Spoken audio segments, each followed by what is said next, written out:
Yeni yargı paketinden şunu bekliyoruz. 31 Temmuz 2023 tarihinden önce işlenmiş suçlar da 31 Temmuz 2023 tarihinde cezası kesinleşmiş olup o tarihte cezaevinde olup erken açık cezaevine ayrılma, daha fazla süreyle denetimli serbestliğe ayrılma haklarından istifade edecek. Evet. Orada bir takım suçlar istisna kılınmıştı, kapsam dışında tutulmuştu. Bazı suç türlerinin de bu kapsamın genişletilmesi sahasına alınıp onların da istifade etmesi yönünde bir şekle dönüşebilir. Öyle bir kuvvetle muhtemel bir öngörümüz ve kısmen de bilgimiz var. Ama daha fazla ayrıntısını açıkçası şu an paylaşamıyoruz. Çünkü taslağın metnini bir bütün olarak biz görmedik. Ama şunu biliyoruz. 31 Temmuz Covid mağduru denen o kitlenin 31 Temmuz 2023 ve öncesinde suç işlemiş olanların tamamını kapsayacak şekilde erken açık cezaevine ayrılmaları ve denetimli serbestlikten istifade etmeleri tıpkı tarihteki hükümlülerle aynı statüye kavuşmaları sağlanacak.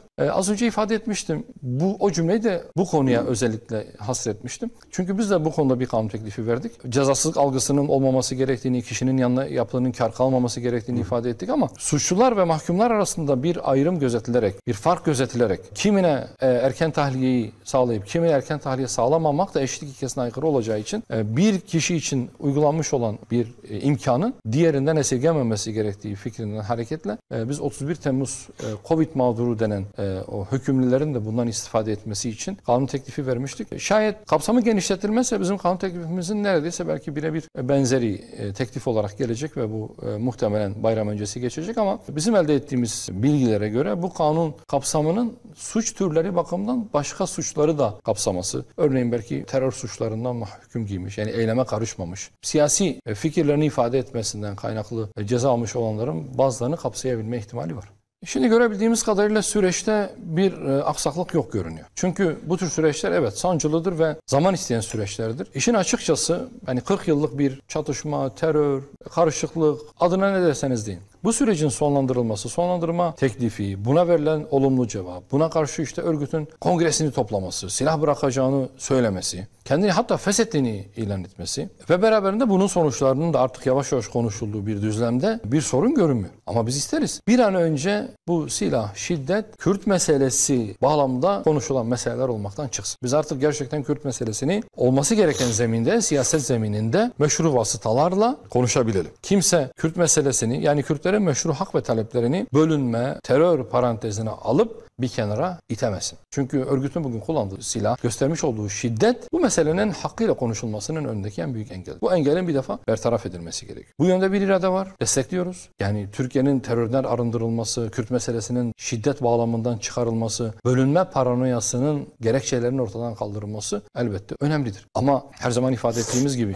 Kürt meselesi eşit değildir. Peki. Örgütün silah bırakması ayrı bir mevzudur. Kürt meselesinin çözülmesi ayrı bir mevzudur. İkisini birbirine karıştırmamak gerekiyor. Şu anda atılacak adımlar beklenen şu. Biliyorsunuz hükümette çözüm sürecinden ciddi dersler çıkardığını ifade ediyor. Dolayısıyla Kürt meselesini bugün itibariyle örgütle konuşma gibi bir yanlışa düşmedi. Şu anda konuşulan sadece örgütün silah bırakması, nasıl silah bırakacağı, silahı nereye bırakacağı, kime teslim edeceği ve bunun takvimi ne olacağı hususudur. Bunlar inşallah diliyoruz yani 1-2 ay içerisinde çözülür ve artık silah ve şiddet bu ülkenin gündeminden çıkar ama biz asıl konuyu artık konuşmaya başlarız. Asıl konu hak ve adalet konusudur. Kürtlerin meşru haklarına kavuşması mevzusudur. Bu konuda herkese olduğu gibi Hüdapar'da bize de ciddi görevler düşüyor. Bütün aslında topluma bu konunun hak ve adalet temelinde çözülebilmesi için ciddi görevler düşüyor. İnşallah umuyor ve diliyoruz. Herkes bu görevini yerine getirir. Emperyalistlerin, üzerimizde hesap yapan kişilerin ülkemizi daha fazla geriye götürmesine, daha fazla ayağında pranga ile yürümesine fırsat vermesin ve kendi meselemizi, kendi medeniyet değerlerimiz ölçüsünde, inancımız, İslam'ımız ölçüsünde kardeşliğimizi unutmadan ama kardeşliğin hukukunu da yerine getirerek, tesis ederek çözelim istiyoruz. Her şeyden önce bizi Malazgirt'te bir araya getiren ruhun ne olduğunu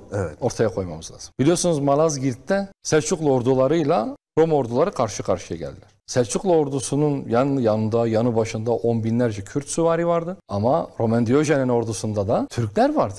Bir Türk bu tarafta, bir Türk bu tarafta. Kürtler karşı tarafta değil, Türklerin tarafında. Ama hangi tarafta? İslam orduları. Müslümanların safında.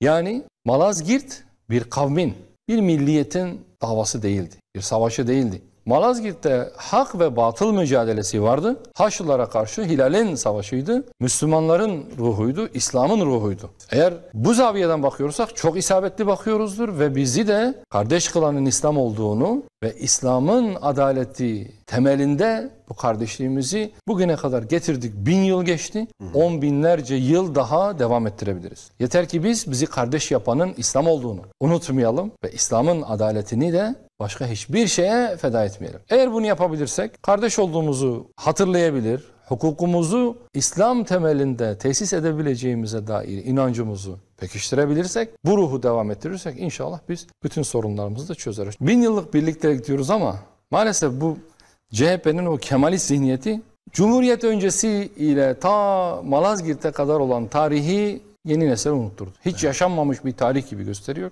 Sanki bütün tarihler CHP zihniyetinin bütünüyle tek parti döneminde iktidarı ele almasıyla başladı da öncesi yoktu, karanlıktı gibi bir tarih anlatımı var. Varsa yoksa sadece işte savaşlar ve tarihleri var. Başka bir şey yok. Bu tarih bilincini biz yeni nesillere okullarımızda eğer aşılamazsak sonraki nesiller bizim niçin kardeş olduğumuzu hatırlamayacaklar bile.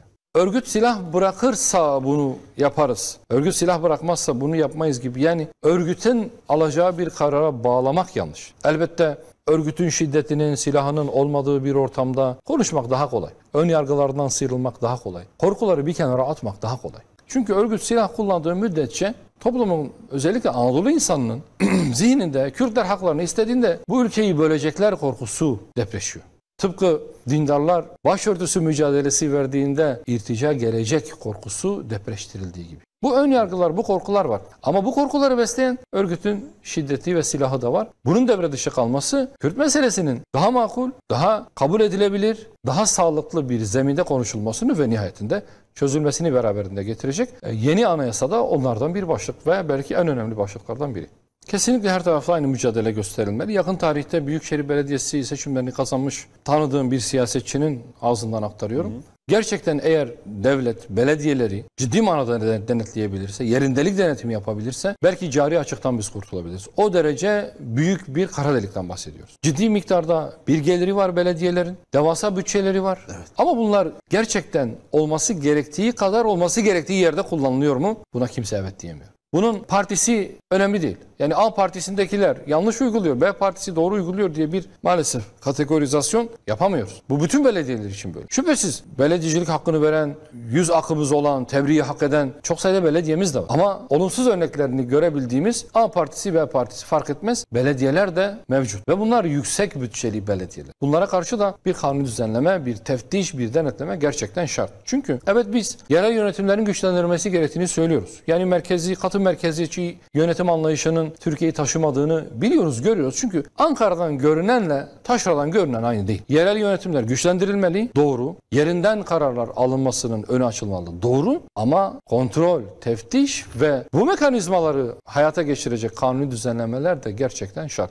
Çünkü ya, garip gurabanın parası, yetimin öksüzün parası, bizim sizin paranız. Bizim vergilerimizle oluşturulan bütçeler yerinde kullanılsa belki yoksulluk bitecek. Yerinde harcansa belki hizmetsizlik sona erecek. Tasarruflu kullanılsa belki bir sonraki seneye devredilecek. Ama yok. Biz vereceğiz ve israf edilecek. İsraf kültürü, yolsuzluğu beraberinde getirecek. Birilerin cepleri şişecek. Bazıları yakalanacak, bazıları serbest kalacak. Buradan da bir adalet çıkmayacak. Mevcut yargı sisteminde bu kadar dallandırıp budaklandırılan, sayısı yüzleri bulan şüphelisiyle soruşturmaları erkenden birkaç ayda bitirebilme imkanı görünmüyor. Yani fiili imkansızlık var bu konuda. Dosyalar ayrıştırılır, tefrik edilir. Herkesin dosyası ayrı bir şekilde değerlendirilir, olur ama yani medyatik olmuş olmak ya da X şehrinin belediye başkanı olmak bir ayrıcalık getirecekse yargıda o zaman yine yargıya güvensizliği biz körüklemiş olacağız. Yani medyatik olmayan birinin davası 10 yıl sürebilir, problem değil. A şehrinin belediye başkanının tutukluluğu yıllar sürebilir, sorun değil. Ama mesela başka bir partinin veya başka bir şehrin belediye başkanı olduğunda ya da